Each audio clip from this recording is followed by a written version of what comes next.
اگر حیض بند ہو جائے تو اس کا علاج کیا ہے؟ اگر گرمی یا خشکی کی وجہ سے حیض بند ہو جائے تو 1 کپ عرق سونف میں 1 چمچہ چھوٹا مغز، تخم تربوز اور شہد ملا کر صبح و شام پئیں۔ 12 گلاس پانی بھی روزانہ پئیں۔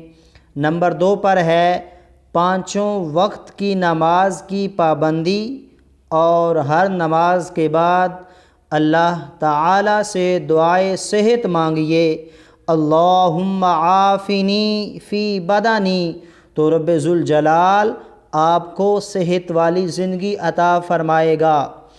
آگے ہے ہاتھ پاؤں سے زیادہ پسینہ آ جائے تو اس کا کیا علاج ہے؟ نمبر 1 پر ہے بیری کے پتے پیس کر پاؤں پر لگائیں۔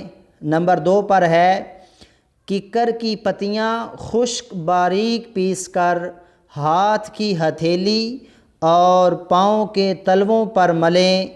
نمبر 3 پر ہے پھٹکڑی پانی میں گھول کر اس سے ہاتھ کی ہتھیلیوں اور پاؤں کے تلووں کو دھوئیں۔